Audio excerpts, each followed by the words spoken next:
The key there is they forced through a dilbit pipeline. That's what pisses off British Columbia. The Premier, David Eby, has made it clear. He has said repeatedly, refine the oil in Alberta, then let's talk, okay? The reason he says that is because under current legal frameworks, it is legal to pipeline finished fuels, diesel, gasoline, naphtha, jet fuel.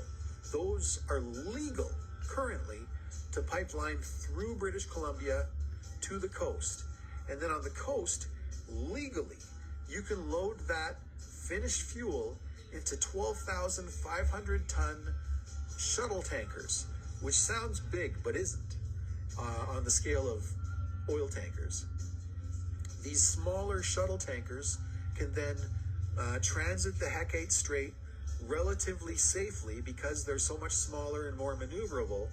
And then those 12,500 ton shuttle tankers can meet up with super tankers, Aframax, ULCCs, whatever you got for super tankers. Those can wait in safe international waters where it's so deep and there's no chance of running aground.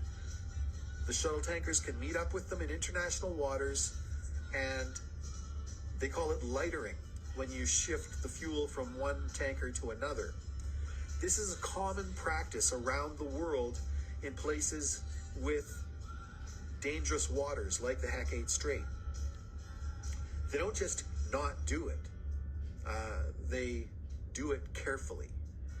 And the idea that I'm trying to promote is that these 12,500 ton tankers, that whole business of those tankers, because there's probably going to need to be a dozen or more tankers in order to have a constant filling procedure for these super tankers. The business could be gifted to the First Nations. They live in that area already. They know those waters better than anybody else. If anybody's going to pilot the shuttle tankers through those waters, it should be them.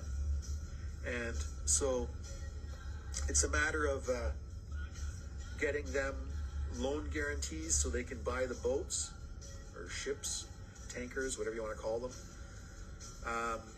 and get them the full training so that they can run them successfully.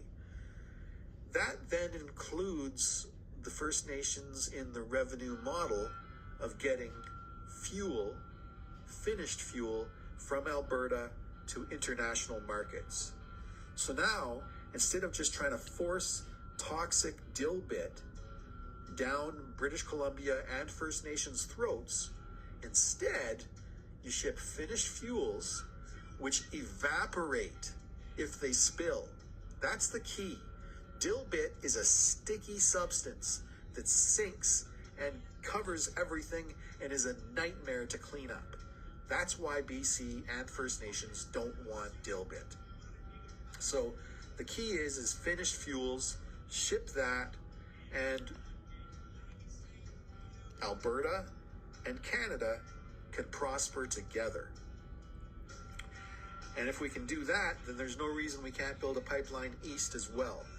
Because I've got one guy that keeps commenting about Australia sending natural gas to the East Coast just recently. And that is kind of a crying shame. I mean, we make so much natural gas, so much fuel in Canada that there's no reason we should be importing it. And that's a reason to build pipelines. But finished fuel pipelines, that's the key.